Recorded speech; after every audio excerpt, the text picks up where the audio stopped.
আসসালামু আলাইকুম। আশা করি যে যেখানে আছেন সবাই ভালো আছেন, সুস্থ আছেন। আলহামদুলিল্লাহ, আল্লাহ পাকের রহমতে আমরাও ভালো আছি, সুস্থ আছি। তো আজকের ভিডিওটা আমি শুরু করলাম রান্নাঘর থেকেই। এখন হচ্ছে বিকালবেলা।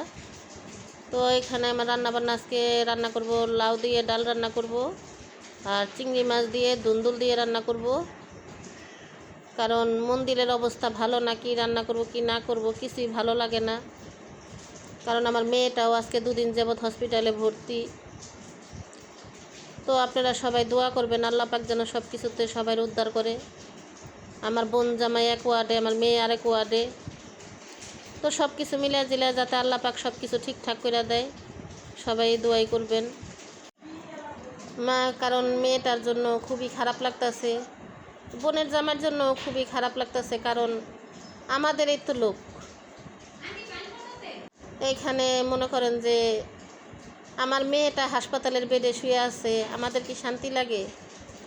তো ভাগ্যের পরিহাস, কি আর করা, যেতে পারি নাই। কারণ আমার শরীরটাও খুব অসুস্থ, ওর বাবার শরীরটাও খুব অসুস্থ। এই জন্য আমরা দুজনের একজনও মেয়েটার পাশে থাকতে পারলাম না।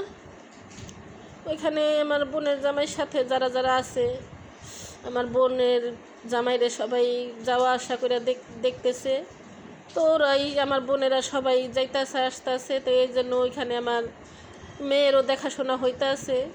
তো এই জন্য একটু নিশ্চিন্তায় আছি। তারপরও যতই নিশ্চিন্তায় থাকি, নারী শিরাধন হাসপাতালের বেডে শুয়ে কাতরাইতেছে। তো ওর বাবাও যেতে পারে না, আমিও যেতে পারি না। আমাদের কি শান্তি লাগে বলেন? এইখানে আমার রান্না বান্না শেষ হয়ে গেছে। এখানে যে লাউ ডালও রান্না শেষ, তরকারিও রান্না করা শেষ। তো চুলা দোনোটা বন্ধ করে দিছি। এখন রান্না করতে করতে ইফতারির টাইম হয়ে গেছে। এখন চারদিকে আজান দিচ্ছে। যে এখানে ইফতারি নিছি, এখানে মুড়ির জন্য পেঁয়াজ মরিচ টমেটো যা যা লাগে সব কিছু কেটে নিছি। এখানে শরবত গুলাই দিছি। তো আজকে উনি ইফতারিগুলো ছিঁড়তে এসে উনি মাখবো।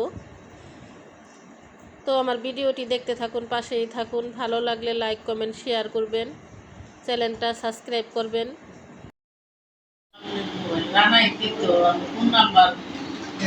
আমি তার নাম্বার একটাই চালাই, যেটার মধ্যে কয়েকটা নাম্বার আইব কইতো, আমি তো নাম্বারই চালাই দুইটা তিনটাই কইতো।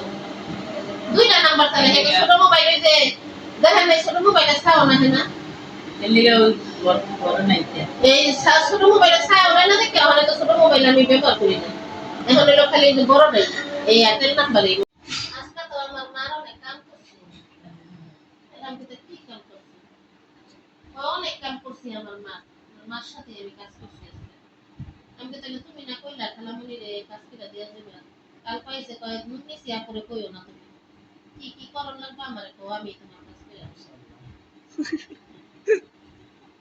মনে কথাই তো লাই আর সাইডে আর মা পানি দিলা তুইছি বসেন দেন এসি এর ভিতর পানি, হ্যাঁ এ নাই মুখা গেছে আপনি তো সিটটা দিয়ে গেছে। আমি যেটা গেলাম না আমার বিলাম অনেক দিন মাথা ব্যথা এই মুখা দিয়া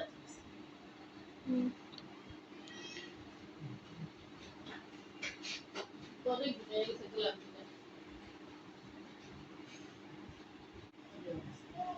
আমার উদয় আমার কোন উদয় সকালে দিছিল সকালে ঠিক এলো কেমন আছে আর বলে তোমার অবস্থা ভালো না বুঝতে লাগছে পরে ওখানে কেমনে কেউ লোক আছে কেমনে ওই যে ওরা আমি দেখতে যাই আর ওরা একটু দেখে রাখে।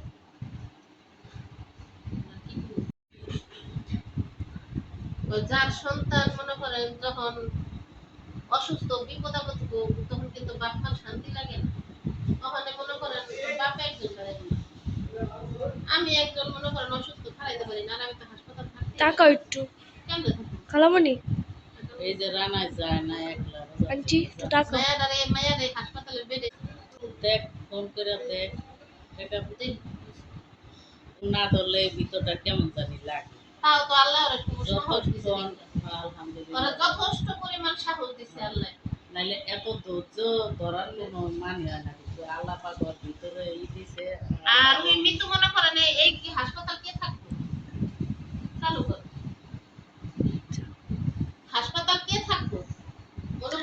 এগুলো চিন্তা ভাবনা করে বললাম ওই পরশু দিন ভর্তি হয়নি ওমা কে থাকবো ভর্তি হয়ে থাকলেই তো মা লগে লগে টাকা থাকবো কেটা আমার লগে রাইতে থাকবো কেটা দিন হয়ে থাকবো কেটা তাহলে আমি শোন জগৎ দুনিয়াতে কেউ না আছে তাহলে কি আল্লাহ আছে আল্লাহ আল্লাহ একটা বস্তু একটা ব্যবস্থা করবে আমার সন্তান হাসপাতালে বেডে শুয়ে আছে বাবা কি ভালো লাগে তো এটাই তো মা তাহলে মা আর বাপ কইছে কারে আজকে যদি আমি মামের পাশে থাকতে পারতাম না কোনো মেয়ে অশান্তি করতো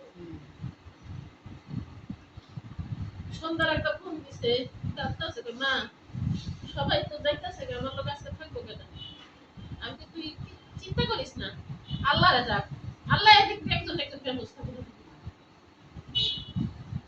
হ্যাঁ ঠিক আছে আল্লাহই ব্যবস্থা ওখানে কি কালকে অপেক্ষা আছে